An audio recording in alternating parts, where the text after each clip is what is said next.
નમસ્કાર વિદ્યાર્થી મિત્રો, ધોરણ 8 વિષય સામાજિક વિજ્ઞાનમાં પ્રકરણ 2 માં આપણે પર્યાવરણ પ્રદૂષણમાં આજે બીજા મુદ્દાની ચર્ચા કરવાની છે. હવાનું પ્રદૂષણ. આજે પાણીની જેમ હવાના પ્રદૂષણે જગતમાં મોટી સમસ્યા ઊભી કરી છે. દરેક શહેરો અને કેટલાક ગ્રામ્ય વિસ્તારોમાં ચોક્કસ પ્રકારના ઉદ્યોગો વિકાસ પામ્યા છે. એટલે પાણીનું જેમ પ્રદૂષણ વધ્યું છે એ પ્રમાણે દુનિયાની અંદર વિશ્વમાં હવાના પ્રદૂષણની પણ મોટામાં મોટી સમસ્યા ઊભી થઈ છે. હવાનું પ્રદૂષણ એવું છે કે આપણે નરી આંખે એને જોઈ શકતા નથી, તેનો સ્વાદ નથી, એને ગંધ નથી. પાણીના પ્રદૂષણ ખબર પડી શકે છે, પણ હવાના પ્રદૂષણ વિશે આપણને એટલો ખ્યાલ આવતો નથી. અને હવા તો આપણે જીવન જરૂરિયાત આપણે શ્વાસમાં એનો ઉપયોગ કરીએ છીએ. એટલે જગત માટે હવાનું પ્રદૂષણ એક ગંભીર અને મોટી સમસ્યા છે. આજે કેટલાક શહેરો અને ગામડાઓની અંદર જે ઉદ્યોગો વિકાસ પામી રહ્યા છે, એ ઉદ્યોગોના વિકાસને કારણે ઉદ્યોગોની અંદરથી જે છોડવામાં આવતો ધુમાડો ગેસ એ હવામાં ભળતા હવાનું પ્રદૂષણ થાય છે. આજે ખનિજ તેલનો ઉપયોગ ખૂબ જ વધી ગયો છે.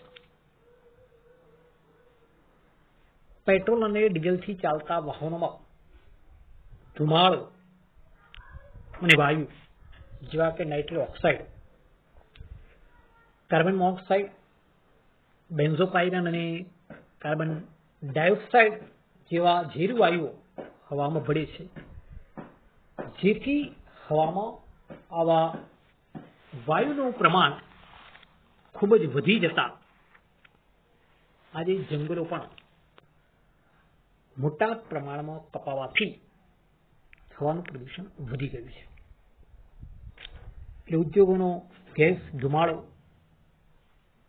આ બધું હવામાં ભળે છે અને હવા ભળતા હવા પ્રદૂષિત થાય છે. ખનિજ તેલનો પણ ખૂબ ઉપયોગ વધી ગયો છે, જેના કારણે પેટ્રોલ અને ડીઝલથી ચાલતા જે વાહનો છે અને એ વાહનો જે ધુમાડો કાઢે છે, ધુમાડો હવામાં ભળે, જેના કારણે નાઇટ્રસ ઓક્સાઇડ, કાર્બન મોનોક્સાઇડ, બેન્ઝોપાયરન અને કાર્બન ડાયોક્સાઇડ જેવા વાયુઓ હવામાં ભળે છે અને આવા વાયુઓનું પ્રમાણ ખૂબ વધી જતા હવા દૂષિત થાય છે. એટલે આજે જંગલોનું પ્રમાણ પણ મોટાભાગે કપાવાથી હવામાં પ્રદૂષણ વધી ગયું છે.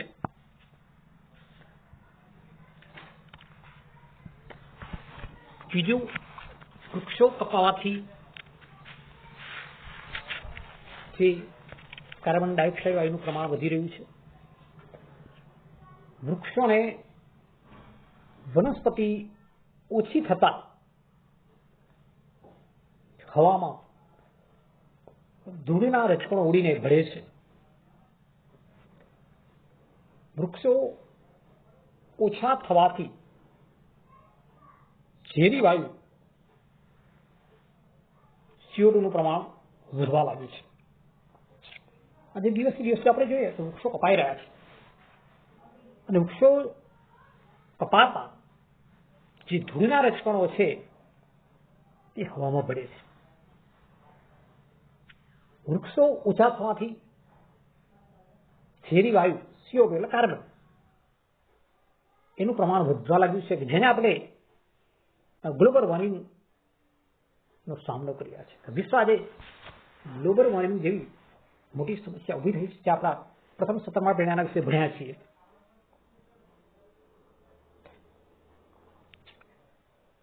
હવાના પ્રદૂષણથી ફેફસાની બીમારી, દમ, હાંફણ જેવા રોગો થાય છે. હવામાં ઉડતા ધૂળના રજકણોથી શરદી, ખાંસી, ઉધરસ જેવા રોગો થાય છે. અને હવાના પ્રદૂષણથી થતા અને હવામાં ઉડતા ધૂળના રજકણો છે, બંને રોગ અલગ છે. હવાના પ્રદૂષણ, હવામાં જો પ્રદૂષણ હોય તો આપણને ફેફસાની બીમારી થાય, દમ થાય, હાંફણ જેવા રોગો. હાંફણ એટલે નાના બાળકો જ્યારે હાંફ ચડતો હોય ને 2-3 વર્ષના બાળકો એના માટે છે. દમ તો મોટા 60 વર્ષથી ઉપરના લોકોને જ્યારે શ્વાસમાં તકલીફ હોય ત્યારે દમનો રોગ કહેવામાં આવે છે. આવી ફેફસાની બીમારી થતી હોય. હવામાં જ્યારે ધૂળના રજકણો ઉડતા હોય એના કારણે આપણે શરદી, ખાંસી, ઉધરસ જેવા રોગ થાય છે. વધુ પડતા પ્રદૂષણથી રોગો થાય છે.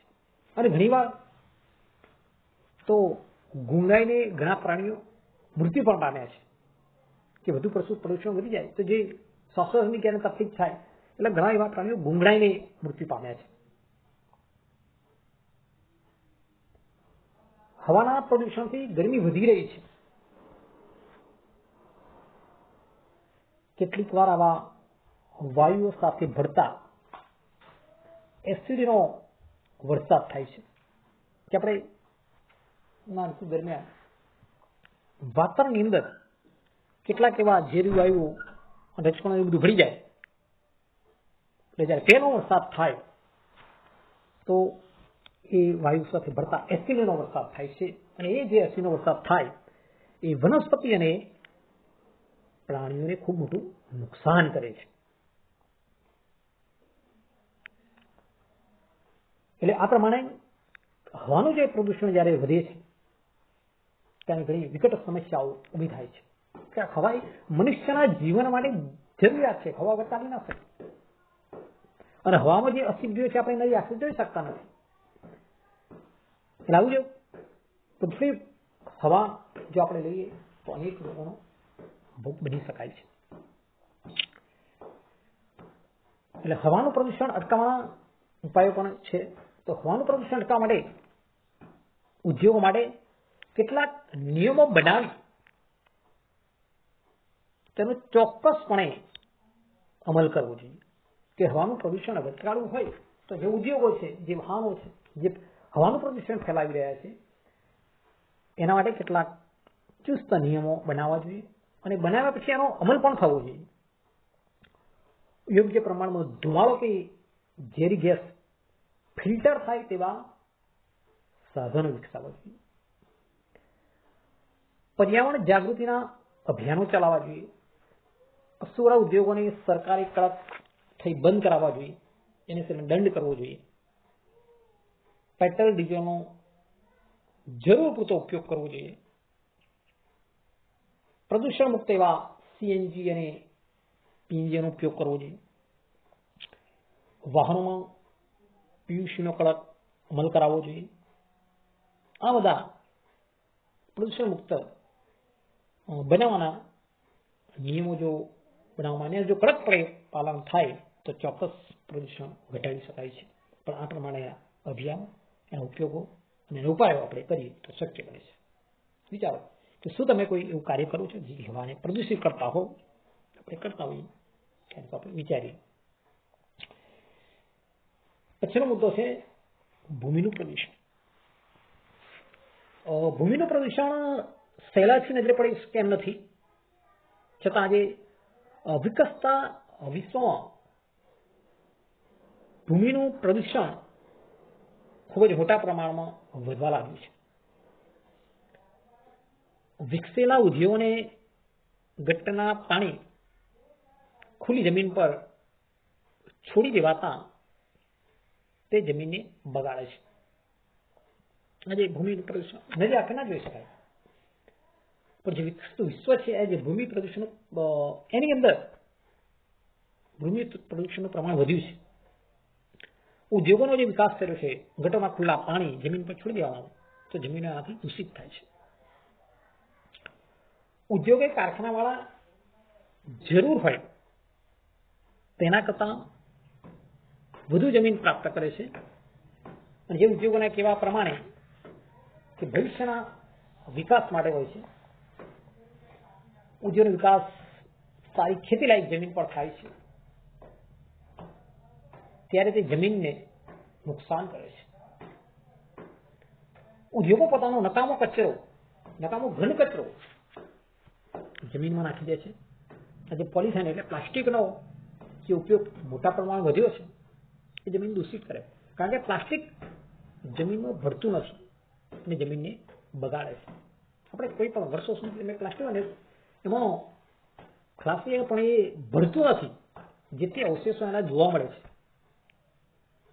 જર્જરિત હાલતમાં, પરંતુ એ જમીનમાં ભળતું નથી એટલે જમીનને બગાડે છે. શેરી કચરામાં આપણે જોઈએ તો ખોખા છે, પ્લાસ્ટિક કે રાસાયણિક પદાર્થો જે ઉડીને સારી જમીનો ખેતરો પડે છે અને જમીનને દૂષિત કરે છે. ખેડૂતો દ્વારા વધુ ઉપજ માટે રાસાયણિક ખાતરનો પણ ખૂબ જ બહોળા પ્રમાણમાં ઉપયોગ થઈ રહ્યો છે, જે જમીનને બગાડવામાં અને પર્યાવરણને નુકસાન કરવામાં મોટો ભાગ ભજવે છે. એટલે આજે ખેતીલાયક જમીનો પણ ખૂબ જ દૂષિત થઈ રહી છે. તો ઉદ્યોગોના વિકાસ માટે ખેતીલાયક જમીન પર જ એને કરવામાં આવે છે અને ત્યારે આજુબાજુ જમીનને પણ નુકસાન કરે છે. ઉદ્યોગોનો જે નકામો ઘન કચરો હોય એને પણ જમીનમાં નાખી રાખે છે અને જમીનો દૂષિત થાય છે. પ્લાસ્ટિક પોલિથીનની ઉપયોગ 1-2 વર્ષ પહેલા પ્રતિબંધ લાવવાની વાત હતી, પ્રતિબંધ લાયા, 1-2 અઠવાડિયું ચાલે પછી હતું એની પરિસ્થિતિ થઈ ગઈ છે. એટલે ખોખા હોય, પ્લાસ્ટિક હોય, રાસાયણિક પદાર્થ હોય, તે બધા જે તત્વો એ સારી જમીન, ખેતીલાયક જમીનને દૂષિત કરે છે. ખેડૂતો દ્વારા વધુ ઉપજ મેળવવા માટે રાસાયણિક ખાતરનો જે બહોળા પ્રમાણમાં ઉપયોગ થઈ રહ્યો છે, જે જમીન અને પર્યાવરણને નુકસાન કરવામાં મોટો ભાગ ભજવે છે. આજે આપણે જોઈએ છે તો ઉદ્યોગોને ગટરના પાણીનો ઉપયોગ ઉપજાઉ જમીનમાં થવાથી તેમાં પાકતા અનાજ, શાકભાજી દૂષિત હોય છે. જ્યાં પાણીની અછત છે એવા વિસ્તારોની અંદર આવું જાય છે, ઉદ્યોગોની અંદર જે પાણી નકામું નીકળ્યું ગટરોના પાણીમાં એનો ઉપયોગ કરીને પાક કે અનાજ, શાકભાજી આપણે પકવીએ દૂષિત હોય છે. કે જેના જ આવા દૂષિત અનાજ અને શાકભાજી ખાવાથી ક્ષય અને હાડકાના રોગો થાય છે.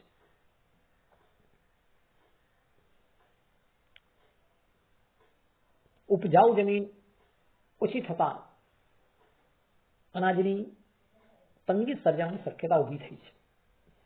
આપણે ભણે છે 29% ભાગની અંદર મુદ્દાવણ સેના પર આપણે વસવાટ કરી રહ્યા છીએ. દિવસે તે ઉદ્યોગોનો વિકાસ કરે, માનવ વસ્તી વધી રહી છે,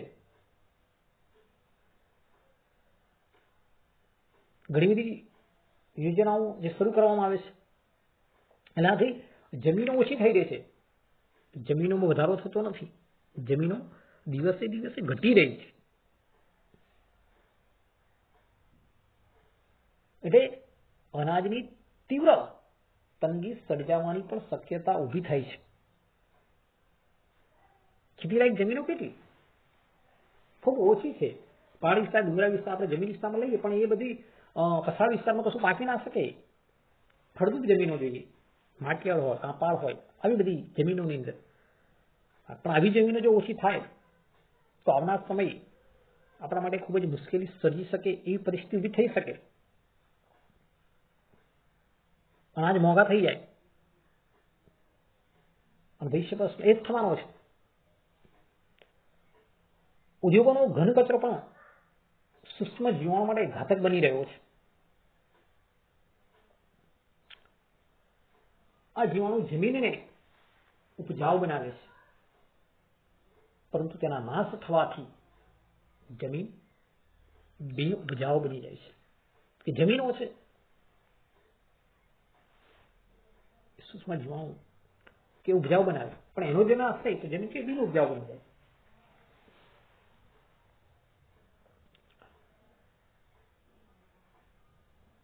આજે ભૂમિ પ્રદૂષણ અટકાવી શકીએ તેમ છીએ. આજે પ્લાસ્ટિક અને કેમિકલનો ઉપયોગ જરૂર પૂરતો જ કરવો જોઈએ. પ્લાસ્ટિક અને કેમિકલ આપણે વાપરીએ જરૂર પૂરતો. ઉપજાઉ જમીનમાં છે જેમાંથી આપણે ખેતીની પેદાશ લેવાની છે, જમીન ઉપજ આપે છે, એવી જમીનોમાં ઉદ્યોગો ન સ્થાપવા જોઈએ. જંતુનાશક દવાઓના ઓછા પ્રમાણમાં ઉપયોગમાં લેવી જોઈએ. જે ખેડૂતો પોતાના ખેતરની અંદર સારી ઉપજ મેળવવા માટે જંતુઓ નાશ કરવા માટે જે જંતુનાશક દવાનો ઉપયોગ કરે છે એ પ્રમાણે ઘટાડવો છે. નકામા પ્લાસ્ટિક અને ઘન કચરાને બાળીને કે એને રિસાયકલિંગ કરીને તેનો નાશ કરી કે ફરીવાર ઉપયોગ કરવો જોઈએ.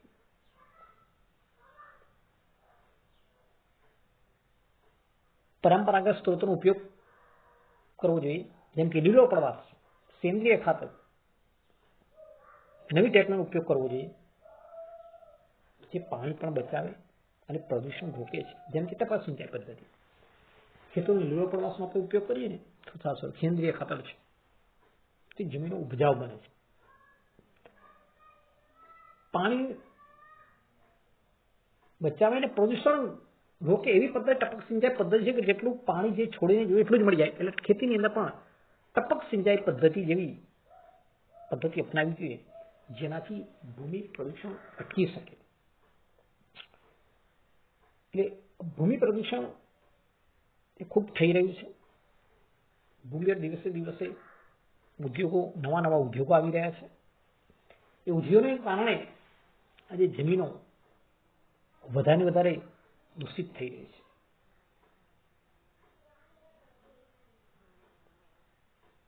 અને આ ઉદ્યોગોને કારણે જમીનની અંદર જે જીવાણુઓ છે, જમીનો ફળદ્રુપ બનાવે છે, ઉપજાઉ બનાવે છે, એવા જીવાણુઓ નાશ થઈ રહ્યા છે.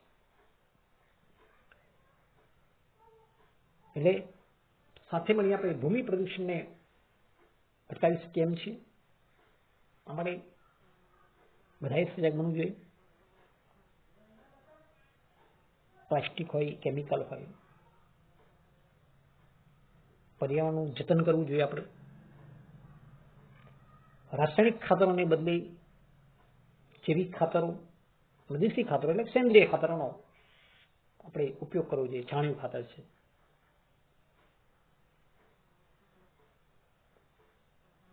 નકામું જે પ્લાસ્ટિક હોય, જે ઘન કચરો છે એને બાળી નાખો અથવા તો રિસાયકલ કરી એનો નાશ કરી દેવો જોઈએ અથવા તો એને ફરીવાર ઉપયોગ કરવો જોઈએ. એટલે આ પ્રમાણે એના કેટલાક ઉપાયો છે કે જો એને અપનાવવામાં આવે તો સરસ રીતે આપણે ભૂમિનું પ્રદૂષણ અટકાવી શકીએ છીએ. આવનો સમય આપણા માટે સોનાનો બની રહે એવા પ્રયત્નો બધાએ કરવા જોઈએ. આપણે ચોથો મુદ્દો છે હવે ધ્વનિ પ્રદૂષણ એટલે કે નોઇઝ પોલ્યુશન. વાયુ અને જળ પ્રદૂષણ ઉપરાંત ધ્વનિ એટલે ઘોંઘાટ, અવાજનું પ્રદૂષણ ખૂબ વધી ગયું છે. આપણે જોઈએ છે ઘોંઘાટમાં તો કહેવા જેવું જ નથી. ધ્વનિનું પ્રદૂષણ એટલું બધું જોવા મળે છે કે આપણે શહેરોની અંદર ત્યાં જે વાહનોની અવર જવર, કારખાનામાં ચાલતા મોટા યંત્રોનો જે અવાજ ખૂબ જ થાય છે. એ મોટા યંત્રો, વાહનોના કારણે અવાજ જે થાય એ ઘણો ઊંચો હોય છે. જે અવાજનું પ્રદૂષણ ઊભું કરે છે, અવાજનું પ્રદૂષણ ખૂબ ગંભીર છે. આપણી પ્રજા અને સમગ્ર વિશ્વની પ્રજા ઉત્સવપ્રિય છે. પરંતુ આપણે ઉત્સવપ્રિય મજા આવી જાય. અવાજ પ્રદૂષણ અવાજ એટલે બીજાને સંભળવા માટે આપણે કરતા એવું લાગે છે. કોઈ પણ પ્રસંગ, ઉત્સવ આપણે પોતાના માટે ઉજવતા હોય, આપણે બીજાને બતાવવા માટે ઉજવતા એવા આપણે અવાજો કરીએ છીએ. એટલે આપણે ઉજવવાનું છે, આપણો ઉત્સવ છે, બીજાને શું બતાવવાનું? પણ ઉત્સવ પ્રિય બધા. અને સમગ્ર વિશ્વની અંદર અનેક ઉત્સવ ઉજવાય જેમાં મોટા મોટા લાઉડ સ્પીકરો મૂકવામાં આવે, બેન્ડ વાજા, ઢોલ વગેરે વગાડવાથી ડીજે દ્વારા ધ્વનિનું પ્રદૂષણ થાય છે. અત્યારે ડીજેનો એટલો બધો માહોલ વધી ગયો છે બેન્ડ ઢોલના કદાચ આપણે એનો શરણાઈ ખબર પણ ડીજેનો જે તાલ છે એના જે અવાજ એને મૂકી ગયા છે ને તો કાન તોડી નાખે એવો યાદ છે. પણ બધા એના પછી સાથે પછી એના જે ધબકારા જે ડીજેના જે વાગે છે સંગીત ત્યારે એની સાથે તેના નજીક જાવ તો તમે તો આપણા હૃદયના ધબકારા સાથે એના જે મ્યુઝિકના જે ધબકારા જોઈન થાય છે. આવું પણ આવવાનું છે. એટલે આ તો માનસિક રીતે તો ખરું પણ આપણા શરીરને આપણા હૃદયને પણ નુકસાન કરે છે આ ડીજેના ધ્વનિનું પ્રદૂષણ. ચૂંટણી કે રમતોમાં વિજય થયા પછી મોટા પ્રમાણમાં ફટાકડા ફોડવા, અબીલ ગુલાલથી આમ ઉત્સવ મનાવી ના ચાલે? કે ના, ફટાકડા ફોડો, જીતીને આવ્યા છીએ. જીતીને આવ્યા પણ તમે પર્યાવરણને શું કામ નુકસાન કરો છો? તમે એટલા માટે જીતીને લાયા આપણે ફટાકડા ફોડવા, પર્યાવરણનું પ્રદૂષણ વધારવા મળે. વાજિંત્રો વગાડવાથી ધ્વનિનું પ્રદૂષણ થાય. વાજિંત્રો વગાડે, સુરબદ્ધ વાગે, બહુ સરસ છે, બધાને ગમવું જોઈએ. તો આ બધાથી ધ્વનિનું પ્રદૂષણ કેવી થાય? તો લાઉડ સ્પીકરો, બેન્ડ વાજા, ઢોલ, ડીજે, ફટાકડા ફોડવાથી, વાજિંત્રો વગાડવાથી ધ્વનિનું પ્રદૂષણ થાય છે. શહેરોમાં બસ, રિક્ષાઓ, દ્વિચક્રી વાહનો મોટા પ્રમાણમાં હોય છે. અયોગ્ય જગ્યાએ પાર્કિંગ કરવાથી આ વાહનો ભરાવો થાય, જે ધ્વનિ પ્રદૂષણ ફેલાવે છે. ટ્રાફિક જામ થઈ ગયું એટલે બધા ભાઈ ટીટીઓ હોર્ન વગાડ કરે, બસ વાળો, રિક્ષા વાળો, દ્વિચક્રી વાહનો. એટલે એ સમયે તમે જે ટ્રાફિક સમસ્યા છે તે વાહનોને જે અલગ અલગ પ્રકારના જે અવાજો આવે છે, હોર્ન વગાડે છે, ત્યારે જે ધ્વનિ પ્રદૂષણ થાય છે ને લોકો કહે છે, આ બધું ધ્વનિ પ્રદૂષણ ફેલાવે છે. ધ્વનિ પ્રદૂષણ અને ઘોંઘાટને કારણે બેરાસ આવવા ઉપરાંત માનસિક સ્વાસ્થ્ય પર વિપરીત અસર પડે છે. અતિશય ઘોંઘાટ હોય ને, કર્ણપ્રિય હોય ગમે, પણ જેને એમાં રસ રૂચિ ના હોય ને તો ઘોંઘાટ જ લાગે, એનાથી ચીડિયા પણ મરી જાય. એટલે માનસિક સ્વાસ્થ્ય પર અસર કરે અને ચીડિયા પણ મરી જાય. વધુ પડતા અવાજથી પ્રકૃતિ પર વિપરીત અસર પડે છે.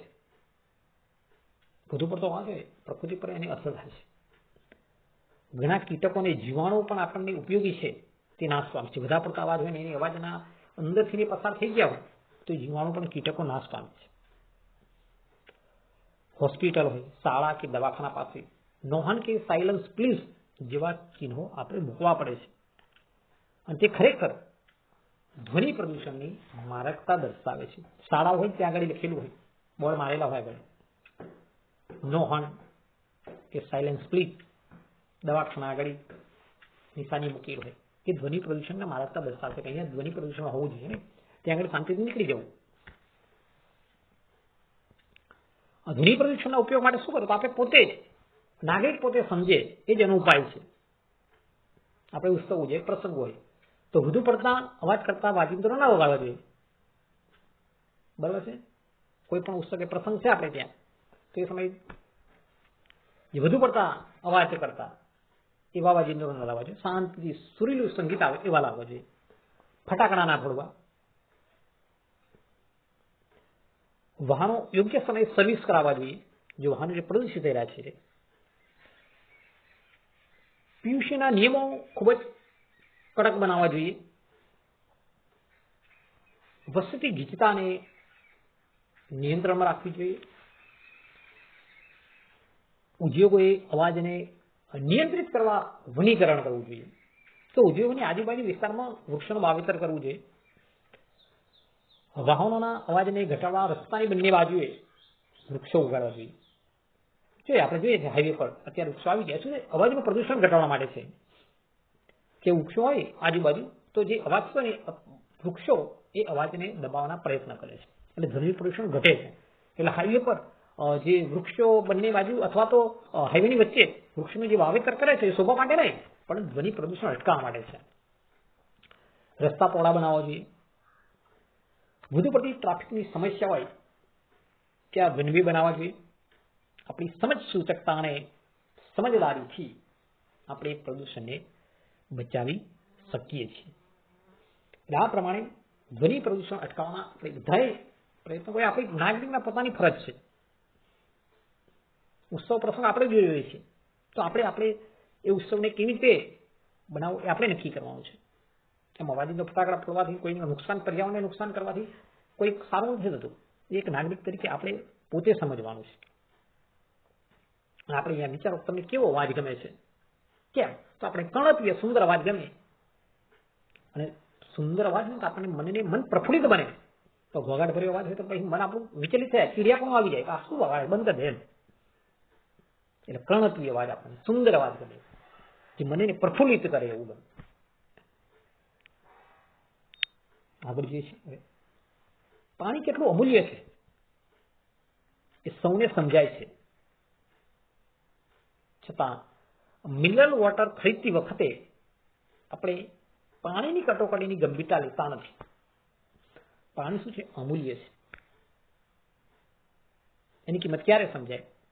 કે જ્યારે મિનરલ વોટર આપણે ખરીદવાનું હોય, પણ જ્યારે પાણીની કટોકટી આવે ત્યારે આપણે એની ગંભીરતા સમજતા નથી.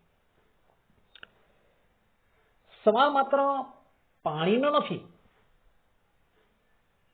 બરોબર છે? તો ગાંધીજીએ કહ્યું કે જળ, જમીન અને જંગલ એ સામુદાયિક સ્ત્રોત છે, બધાનો અધિકાર છે. જળ, જમીન અને જંગલ ઉપર એ કોઈ એકની માલિકી નથી, સામુદાયિક સ્ત્રોત બધાનો છે.